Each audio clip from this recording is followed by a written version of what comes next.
সবাইকে আমন্ত্রণ জানাচ্ছি SQL Server অ্যাডভান্স টিউটোরিয়ালের আজকের ভিডিওতে। সো প্রিভিয়াস এপিসোডে আমরা আসলে দেখেছি কিভাবে ফাংশন ক্রিয়েট করতে হয় এবং স্কেলার ফাংশন কিভাবে কাজ করে, স্কেলার ফাংশন কিভাবে ক্রিয়েট করতে হয়। যদি ফাংশন নিয়ে আপনাদের কোনো আইডিয়া না থেকে থাকে, কাইন্ডলি আমার প্রিভিয়াস ভিডিওটা দেখে আসবেন, লিঙ্ক আমার ডেসক্রিপশনে দেওয়া থাকবে। সো আজকে আমরা দেখব টেবিল ভ্যালুড ফাংশন কিভাবে ক্রিয়েট করতে হয়, অর্থাৎ আমরা একটা ফাংশনের থ্রুতে একটা সিঙ্গেল ভ্যালু রিটার্ন না করে কিভাবে একটা হোল টেবিল রিটার্ন করতে পারি। সো আমরা যেটা বলছিলাম যে ইউজার ডিফাইন ফাংশন বা ইউডিএফ বেসিক্যালি দুই ধরনের হয়ে থাকে, scalar and table valued. Scalar যেখানে একটা সিঙ্গেল ভ্যালু রিটার্ন করে, মানে একটা সিঙ্গেল ইন্টিজার রিটার্ন করবে, কিংবা একটা সিঙ্গেল ভ্যারক্যার রিটার্ন করবে, বা যে কোনো একটা ভ্যালু, বাট সে একটা সিঙ্গেল ভ্যালু রিটার্ন করবে, কোনো সিঙ্গেল কলাম না, কোনো সিঙ্গেল রো না, অনলি সিঙ্গেল একটা ভ্যালু।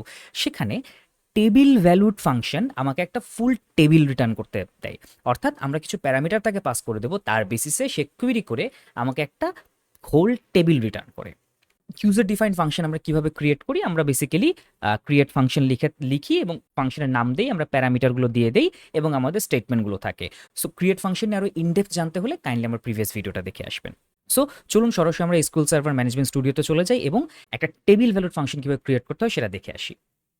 সো দেখুন, এখানে আমি একটা সিম্পল কোয়েরি লিখেছি, সেটা হচ্ছে select all from sales inner join product, অর্থাৎ আমরা প্রোডাক্ট এবং সেলসের একটা জয়েন করেছি, যেখান থেকে আমরা প্রোডাক্টের এবং সেলসের সব ডেটাগুলো পাচ্ছি। এখানে আমার সেলসের ফুল ডেটা আছে এবং প্রোডাক্ট আইডির এগেনস্টে প্রোডাক্টের ডিটেলসগুলো রয়েছে। এখন আমি যদি বুঝি যে আমার কোনো একটা সিস্টেমে এই ডেটাটা বারবার লাগবে, লাইক আমার যদি কোনো একটা সেলস সিস্টেম থাকে, সেখানে আসলে আমার এই সেলসের ডিটেলস এবং তার সাথে প্রোডাক্টের ডিটেলস, এই ডেটাটা কন্টিনিউয়াসলি সব জায়গায় ইউজ হতে থাকবে, তখন আমি আসলে কি করতে পারি? সো তখন আমি যেটা করতে পারি সেটা হচ্ছে যে ফার্স্ট অফ অল এটাকে আমরা একটা ভিউ হিসেবে ক্রিয়েট করতে পারি।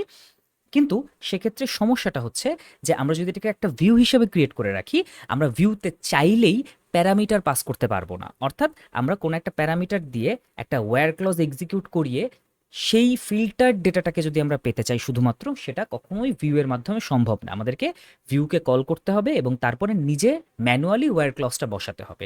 সেখানে আমরা একটা ফাংশন লিখতে পারি, যে ফাংশনে আমরা আমাদের ডিজায়ার্ড প্যারামিটারগুলো পাস করে দেবো, প্যারামিটার ভ্যালুগুলো পাস করে দেবো এবং তার উপরে বেস করে এই কোয়েরিটা এক্সিকিউট হবে। সো তাহলে আমরা কাজ করি, এই পার্টটুকু যেহেতু আমার বারবার ইউজ হচ্ছে, আমরা এটা একটা ফাংশনে নিয়ে যাই, যেন আমরা ফাংশন কল করে এই পুরো কাজটা পেতে পারি। সো আমরা যেটা করবো সেটা হচ্ছে যে আমরা জানি যে একটা ফাংশন ক্রিয়েট করতে গেলে আমাদের শুরুতে লিখতে হয় ক্রিয়েট ফাংশন। আমরা এটার একটা নাম দিচ্ছি, আমরা এটার নাম দিব sales details by product ID. অর্থাৎ আমাদের এই ফাংশনটার কাজ হবে, আমরা একে একটা প্রোডাক্ট আইডি পাস করে দেব, সে সেই প্রোডাক্ট আইডির উপর ফিল্টার করে সেই প্রোডাক্ট আইডি যে যে সেলসগুলো হয়েছে প্রোডাক্ট আইডির এগেনস্টে, বা প্রোডাক্টগুলো যেখানে যেখানে সেল হয়েছে সেই সেলসের ডিটেলসগুলো শুধু আমাকে রিটার্ন করবে। সো আমরা একটা মিনিংফুল নেম দিচ্ছি, যেন আমরা দিন শেষে ফাংশনের নেমটা পড়ে বুঝতে পারি। কেউ কেউ চাইলে আপনারা শেষে FN অ্যাড করতে পারেন ফাংশন বোঝার জন্য, বাট আমি পার্সোনালি এটা পছন্দ করি না। ওকে, সো এখন আমাদেরকে এই ফাংশনটা কি কি প্যারামিটার নেবে সেই প্যারামিটারগুলো দিতে হবে। সো যেহেতু আমি বলেছি যে আমি আসলে এখানে অনলি প্রোডাক্ট আইডি পাস করব, সুতরাং আমরা যেটা করি সেটা হচ্ছে যে আমরা এখানে অনলি একটা ইন্টিজার নিয়ে নিব।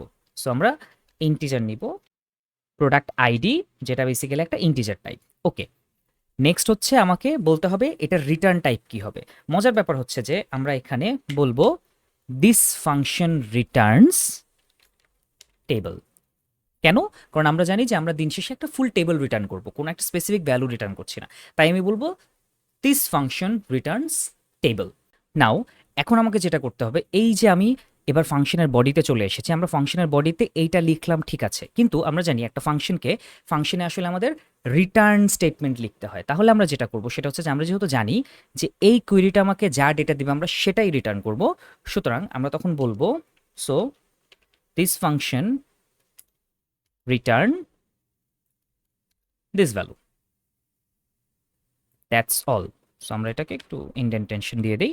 ওকে, সো এখান থেকে আমরা বুঝতে পারছি যে ফাইন, এই ফাংশনটা রিটার্ন করে এই ভ্যালুটা। আমরা যেটা করতে পারি, এই পুরো বিষয়টাকে আমরা একটা টেবিল ভ্যালুড ভেরিয়েবলে রাখতে পারতাম, সেই ভেরিয়েবলটা রিটার্ন করতে পারতাম, বাট আমরা সেখানে যাচ্ছি না, আমরা সরাসরি এটা রিটার্ন করে দিচ্ছি। এখন ব্যাপারটা হচ্ছে যে আমার এখানে একটা ওয়্যার ক্লজ লাগবে। ওয়্যার ক্লজ কেন লাগবে? কারণ আমি এখানে প্রোডাক্ট আইডি দিয়েছি, আমাকে একটা ফিল্টার করতে হবে। সো আমরা এখানে লিখবো where P dot product ID equals to আমাদের product ID, that's all. So এই হচ্ছে আমাদের একটা টেবিল ভ্যালুড ফাংশন রেডি হয়ে গেল। সো আমাকে এখানে একটা এরর দিচ্ছে, আমাকে এখানে বলছে যে column names in each view or function must be unique. So ব্যাপারটা কি, আমরা যদি এই কুইরিটাকে রান করি আমরা দেখব যে এখানে প্রোডাক্ট আইডি এখানেও আছে, প্রোডাক্ট আইডি এখানেও আছে, এই যে দুটো প্রোডাক্ট আইডি আছে এটা সে আমাকে করতে দিচ্ছে না। তাহলে আমরা কি করব, আমরা যেটা করব সেটা হচ্ছে যে আমরা সেলস থেকে সব ডাটা নিব এবং আমরা প্রোডাক্ট থেকে শুধুমাত্র সে ফর এক্সাম্পল প্রোডাক্টের নেম নিব অ্যান্ড প্রোডাক্টের ব্র্যান্ড নেম নিব, সাথে আর একটু আমরা নিয়ে নিতে পারি প্রোডাক্টের প্রাইসটা নিয়ে নিতে পারি, দ্যাটস অল। সো আমার এখন কোয়েরিটা হবে এরকম, আমরা এতটুকু ডেটা এখান থেকে পাবো। সো এখন আমরা ভিউটা ক্রিয়েট করতে পারবো, সরি ফাংশনটা ক্রিয়েট করতে পারবো। সো আমরা ফাংশনটা ক্রিয়েট করলাম, আমার ফাংশনটা ক্রিয়েট হয়ে গেছে। সো আমার ফাংশনের নাম হচ্ছে এইটা। সো এই ফাংশনটা আমরা যদি আমরা একটু দেখতে চাই, আমরা যদি আমার এই ডেমো ডেটাবেজ এটাকে একটু রিফ্রেশ করি, আমরা এখান থেকে যদি প্রোগ্রামাবিলিটির ভিতরে যাই এবং ফাংশনসে যাই, যেহেতু আমার এটা একটা টেবিল ভ্যালুড ফাংশন, এটা এখানে থাকবে, দেখুন DBO sales details by product ID, আমার ফাংশনটা এখানে চলে এসেছে। এখন আমরা এই ফাংশনটাকে একটু রান করে দেখবো এটা দিয়ে আমরা কিভাবে কাজ করতে পারি। সো যখন আমরা স্কেলার ফাংশন লিখেছিলাম আমরা দেখেছিলাম যে আমরা নর্মালি যদি আমরা লিখি সিলেক্ট ডিবিও ডট, আমি কি ফাংশনের নামটা কপি করেছি, না আমরা একটু কপি করে নিয়ে আসি। সো ফাংশনের নামটা দিলাম এবং আমরা যদি এখানে বলে দেই সে ফর এক্সাম্পল প্রোডাক্ট আইডি 28, ব্যাপার হচ্ছে যে ও আমাকে বলছে যে না এই টাইপের ব্যাপারটা আমি চিনি না, আচ্ছা আমাকে ডিবিও দিতে নিষেধ করছে, ওকে ফাইন কোনো সমস্যা নেই। স্টিল ও আমাকে বলছে যে ভাই এটা তো কোনো বিল্ট ইন ফাংশন না, তো আমি এটা চিনি না বা আমি এটা নিয়ে কাজ করতে পারছি না, কারণ সে ধরে নিচ্ছে এটা আসলে একটা স্কেলার ফাংশন হওয়ার কথা, যেহেতু আমরা সিলেক্ট স্টেটমেন্টে ব্যবহার করেছি, কিন্তু এটা তো আসলে একটা টেবিলের মতো কাজ করে। তাই একটা টেবিলকে ব্যবহার করতে গেলে আমাদেরকে লিখতে হয় select all from this thing. এখন যদি আমরা এটাকে রান করে দেখতে পাচ্ছেন এই যে অংশটুকু এটা একটা টেবিলের মতো কাজ করছে, অর্থাৎ আমরা এখানে চাইলে কিন্তু এই কুয়েরিটুকু লিখতেই পারতাম, কিন্তু ব্যাপার হচ্ছে যে আমি এখানে ছোট মাত্র দুটো জয়েন করেছি। আপনার যখন 7-8টা টেবিলের জয়েন হবে সেটা আসলে একটা হিউজ কুয়েরি হবে, যে কুয়েরিটাকে আপনার এখানে লিখতে গেলে জিনিসটা আসলে খুব একটা ভালো হবে না, জিনিসটা ক্লিন থাকবে না। তাই আমরা পুরো ব্যাপারটাকে একটা আলাদা জায়গায় নিয়ে গেছি এবং এই বিষয়টাকে আমরা ফাংশনের মতো করে ইউজ করতে পারছি। সো ব্যাপারটা হচ্ছে যে এখন এখানে কমপ্লেক্সিটির যদি আমরা চিন্তা করি যে ফাংশনে ইউজ করার ফলে আমাদের কি আসলে কস্ট বেড়ে গেল কিনা, টেকনিক্যালি আমরা যদি এক্সিকিউশন প্ল্যান দেখি আমরা দেখতে পাবো যে এই যে আমরা ফাংশন ইউজ করছি, এই ফাংশন কল করে ভ্যালুটা এক্সিকিউট করা বা কোয়েরিটা এক্সিকিউট করা, এটা আসলে নর্মালি প্রতিবার যদি আমরা কোয়েরিটাকে এক্সিকিউট করতাম দুটো আসলে ইকুয়াল এক্সিকিউশন প্ল্যান জেনারেট করে। সুতরাং আমরা যদি চিন্তা করি আমাদের হয়তো ওভারহেড বেড়ে যাচ্ছে কিংবা হয়তো আমাদের কোয়েরি স্লো হয়ে যাবে কিনা, এই ধরনের কোনো কিছু হবে না। ফাংশনটা জাস্ট আসলে এই কোয়েরিটাকে ইন্ডিকেট করে রাখে এবং প্রতিবার যখন ফাংশনটা কল হয় বেসিক্যালি এই কোয়েরিটাই কাজ করে।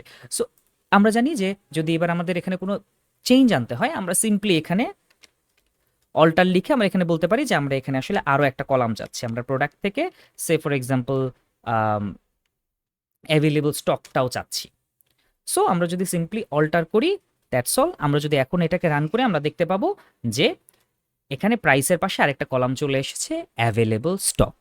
সো এই ছিল টেবিল ভ্যালুড ফাংশন। এটাকে সব থেকে বেশি ইউজ করা হয় বেসিক্যালি কোড ম্যানেজ করার জন্য, কারণ যখন অনেক বড় কুইরি হয়ে যায় সেক্ষেত্রে একটা বড় পার্টকে যেটা সবসময় ইউজ হচ্ছে একটা কমন পার্ট সেটাকে চাইলে একটা ফাংশনে রেখে দেওয়া যায়। এবং কেন ভিউ ইউজ করা হচ্ছে না, কারণ ভিউতে আমরা কোনো প্যারামিটার পাস করতে পারি না, কিন্তু ফাংশনে আমরা চাইলে একটা প্যারামিটার পাস করতে পারি। সো এই ছিল আজকের ভিডিও, আশা করছি নেক্সট আরও কিছু ভিডিও ডেইলি বেসিসে আপডেট করা হবে। ভালো থাকবেন।